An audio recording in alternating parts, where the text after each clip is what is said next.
Loué soit Jésus-Christ par Marie. Sa grâce et sa paix soient avec vous. Tout nous est venu par Marie. Si Marie n'avait pas dit oui au projet de Dieu annoncé par l'archange Gabriel, le Verbe de Dieu, la parole de Dieu, ne se serait pas incarné en son sein, n'aurait pas accompli la rédemption du monde par son sacrifice sur la croix, et nous ne serions donc pas sauvés. Tout l'ordre de la création, Dieu a voulu qu'il dépende de la liberté, de la volonté, de l'amour du cœur immaculé de Marie. Il a tout remis au pouvoir du cœur immaculé de Marie, car Dieu ne se serait pas incarné en une autre femme. Seule Marie était l'Immaculée Conception, la sans péché, afin d'être aussi digne de recevoir Dieu fait homme en son sein. Mais cette incarnation était laissée à la liberté de Marie. Elle aurait pu dire non, comme chacun d'entre nous, nous le faisons lorsque nous disons non à Dieu et que nous péchons. Marie n'a pas péché. Jésus a donné sa mère pour mère à tous ceux qui veulent être sauvés. Lorsque du haut de la croix, en Jean 19, 26, il dit à Saint Jean, son disciple préféré, et à travers lui à chacun d'entre nous, « Voici ta mère ».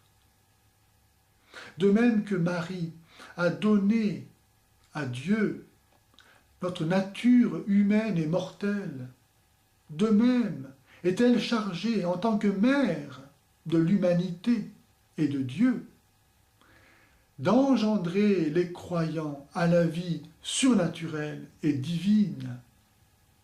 Dieu veut que nous empruntions, que nous honorions le même chemin par lequel il est venu jusqu'à nous. On ne peut pas aller à Dieu par soi-même, car il y a un abîme infini qui nous sépare de Dieu, creusé par nos péchés.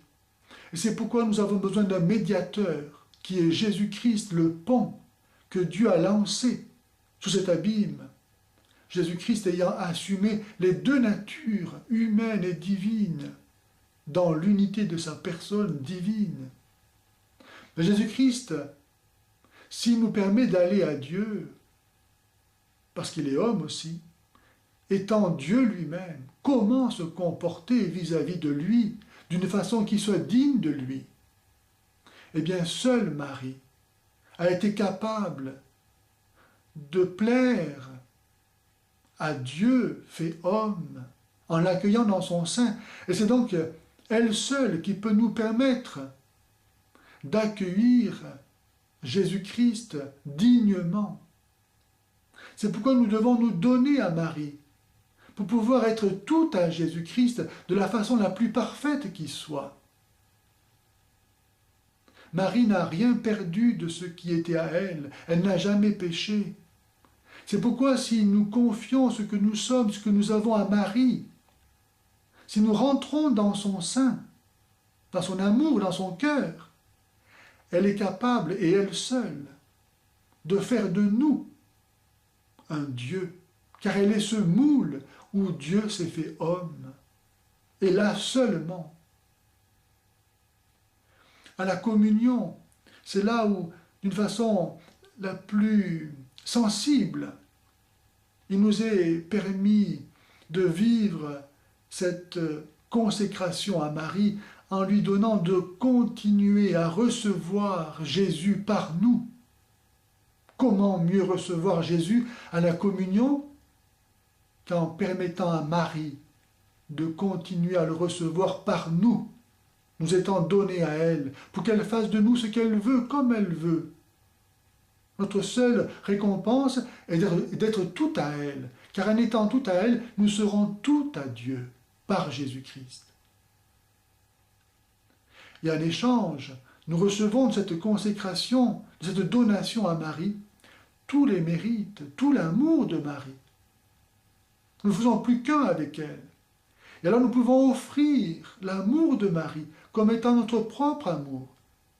De la même façon que nous sommes appelés à offrir à Dieu l'amour de Jésus-Christ, Dieu fait homme, pour offrir à Dieu quelque chose qui soit digne de lui, qui soit divin. Personne ne peut avoir Dieu pour père s'il n'a pas Marie pour mère. Car Jésus-Christ, avec qui nous devons faire plus qu'un, a lui-même eu Marie pour mère. Marie a enfanté la tête du corps de l'Église, et elle continue jusqu'à la fin du monde à engendrer les membres de ce corps. C'est pourquoi nul ne peut avoir Dieu pour père s'il n'a pas Marie pour mère.